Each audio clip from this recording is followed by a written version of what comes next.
नमस्कार, मैं एकता और आप देख रहे हैं हंगामा टाइम्स न्यूज। उत्तर प्रदेश की राजधानी से खबर सामने आ रही है। नजर डालते हैं इस खबर पर हमारे संवाददाता की एक विशेष रिपोर्ट।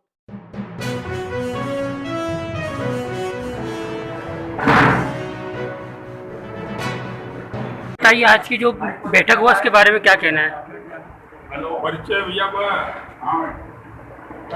अवधेश कुमार मिश्रा, राष्ट्रीय संयोजक आरक्षण विरोधी संयुक्त मोर्चा और अध्यक्ष सवर्ण उत्थान समिति। जो आज की बैठक है उसके बारे में क्या कहना है?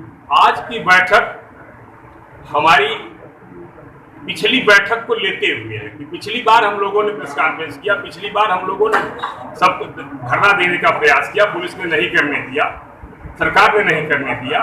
और खुशी दुबे आज एक ब्राह्मण है और इस ब्राह्मण को 3 दिन की व्याहता को आज तक पुलिस सरकार नहीं छोड़ रही है और पूरे प्रदेश में ब्राह्मणों के उत्पीड़न की स्थिति यह है कि सरकार सिर्फ और सिर्फ ब्राह्मणों के उत्पीड़न में लगी हुई है और इस उत्पीड़न से पूरा ब्राह्मण समाज आक्रोशित है। हमारी मांग है कि ब्राह्मण उत्पीड़न को बंद किया जाए और ब्राह्मण उत्पीड़न यदि रुका नहीं तो हम इसका जवाब कोर्ट की ताकत से देंगे और इस सत्ता को नेस्तनाबूद करके छोड़ेंगे। मैं हरेंद्रनाथ पांडे हूँ और ब्राह्मण सभाओं से जुड़ा हुआ हूँ। इस प्रदेश में सबसे बड़ी समस्या इस समय ये हो गई है कि ब्राह्मणों का हर स्थान पर उत्पीड़न हो रहा है और यह उत्पीड़न सरकार द्वारा प्रयोजित है। सरकार द्वारा अपराधी और पीड़ित में अंतर किया जा रहा है और ये अंतर जाति के आधार पर है और विशेष रूप से ब्राह्मण को प्रताड़ित करने के लिए है। ब्राह्मण की हत्या भी हो रही है, उसके बारे में क्या कहना है आपको? ब्राह्मण की हत्याओं के विषय में ये कहना है हमको कि अभी कुंडा में हत्या हुई सचिन मिश्रा की, सुल्तानपुर में हत्या हुई आयुष शुक्ला की, कानपुर में हत्या हुई आशुतोष तिवारी की। इनके हत्यारे पकड़े नहीं गए, इनका एनकाउंटर नहीं हुआ। लेकिन गोरखपुर में काजल सिंह के हत्यारों का एनकाउंटर हुआ, अजीत सिंह के हत्यारों का एनकाउंटर हुआ। तो हमारे कहने का मतलब यह है कि एनकाउंटर यदि कोई पॉलिसी है तो वह ब्राह्मण के हत्यारों पर भी लागू हो और जो ब्राह्मण के हत्यारे हैं उनका भी एनकाउंटर किया जाना चाहिए। साथ साथ हम ऐसे एनकाउंटर का विरोध नहीं करते हैं, हम पक्ष नहीं करते हैं, विरोध नहीं करते हैं, न्यायिक दृष्टिकोण से हम इस पर कुछ नहीं करते हैं। लेकिन यदि उत्तर प्रदेश में यह एक नीति बनी है तो इसे भी अपराधियों पर समान रूप से लागू किया जाना चाहिए। इसी प्रकार 2 दिन की व्याहता खुशी दुबे, जिसका कोई इन्वॉल्वमेंट नहीं है बिक्रू कांड में, उसको 1 साल से अधिक समय से और उसको और 3 अन्य महिलाओं को जेल में बंद कर रखा गया है। एसएसपी कानपुर ने कहा था कि खुशी दुबे पर जल्दबाजी में कार्रवाई हो जाएगी और वह अदालत खुलने पर 169 की तहत कार्यवाही कर हम उसको छुड़ा लेंगे और उसके मुकदमे वापस हो जाएंगे। किंतु सरकार के दबाव में ऐसा नहीं किया गया। हम सरकार को ब्राह्मण विरोधी न माने तो आखिर क्या माने?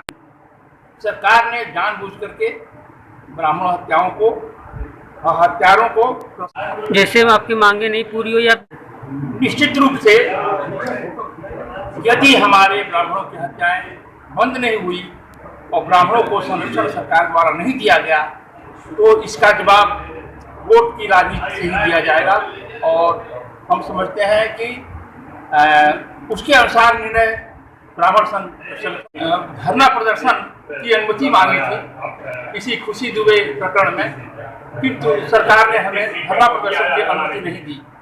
आखिर हम सड़क पर उतरे कैसे? और यदि हमारी मांगों को नहीं माना गया, खुशी दुबे को रिहा नहीं किया गया, इसके अलावा फर्रुखाबाद में अनुपम दुबे हैं, उन पर और उनके परिवारजनों पर तमाम मुकदमे लगाए जा रहे हैं और उनके परिवार के लोगों को जेल में बंद कर दिया गया है।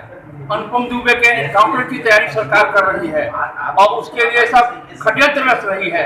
हम इन सबका विरोध करते हैं और यदि हमारी मांगों को नहीं माना गया हम सड़क पर उतरेंगे और जिस तरीके से सरकार मानेगी उस तरीके से मनवाएंगे। कैसे? मैं राजेश कुमार अग्रहोत्री, अनारक्षित समाज पार्टी का संस्थापक अध्यक्ष हूँ, राष्ट्रीय अध्यक्ष हूँ, और यहाँ लखनऊ में हमने अपना एक कार्यालय स्थापित कर दिया है, आवास कार्यालय ओरियन सिनेमा के पास है। हमारा पूरा प्रयास है कि हम जातिगत आरक्षण, SC, ST, ब्राह्मणों का उत्पीड़न या किसी भी तरह की सरकारी सुविधाओं में जो भेदभाव सवर्णों के साथ खासतौर से अनारक्षित वर्ग के साथ चल रहा है, उसके विरोध में हम एक राजनीतिक विकल्प देश की जनता को और आने वाले चुनाव में हम अच्छे प्रत्याशी भी यहाँ से लड़ाएंगे, क्योंकि उत्तर प्रदेश के अंदर जो आज हालात हैं, आज जो सरकार चल रही है, ये सबको दिखाई दे रहा है। ये हमारे यहाँ किसी के कहने की जरूरत नहीं है कि ब्राह्मण जाति विशेष के साथ किस तरह से उत्पीड़नात्मक कार्यवाही चल रही है। जैसे कि अभी आपको बताया आप पांडे जी ने कि हमारे यहाँ वो फर्रुखाबाद के ही रहने वाले, मैं भी फर्रुखाबाद का रहने वाला हूँ, अनुपम दुबे के बाद पास लोग बताते हैं कि भाई उनके ऊपर 45 मुकदमे हैं, 47 मुकदमे हैं। ये मुकदमे आज नहीं दर्ज हुए थे, ये मुकदमे तो बरसों से चल रहे थे। ये मुकदमे होना ना होना ये न्यायिक प्रक्रिया का एक हिस्सा है, और अगर वो दोषी है तो उनको न्यायिक सजा मिलनी चाहिए, हम उसका पक्ष नहीं ले रहे। लेकिन ये कौन सा तरीका है पुलिस का कि आए दिन एक नया मुकदमा उनके परिवार के लोगों पे लगाया जा रहा, उनके ऊपर लगाया जा रहा। कोई भी एक व्यक्ति सामने आ जाता है, कहता साहब इन्होंने 2 साल पहले हमको धमकी दी, मुकदमा दर्ज हो जाता। ये भाई इस तरह की व्यवस्था हम तो नहीं समझते। और मुकदमों का जहाँ तक सवाल है, उत्तर प्रदेश में अन्य जाति के तमाम अपराधी हैं जिनके ऊपर 100 मुकदमे हैं। मैं किसी जाति का या किसी व्यक्ति का नाम नहीं लेना चाहता, 100 मुकदमे हैं। आज तक ना तो उनका एनकाउंटर हुआ, ना उनके ऊपर इस तरह की कोई उत्पीड़नात्मक कार्रवाई नहीं हो रही है। केवल विशेष रूप से एक समाज को अगर टारगेट कर रहे हैं तो ये हम समझते हैं शासन की विफलता है, और इसका खामियाजा उनको चुनाव में भुगतना पड़ेगा। वो परिचित बहुत अच्छे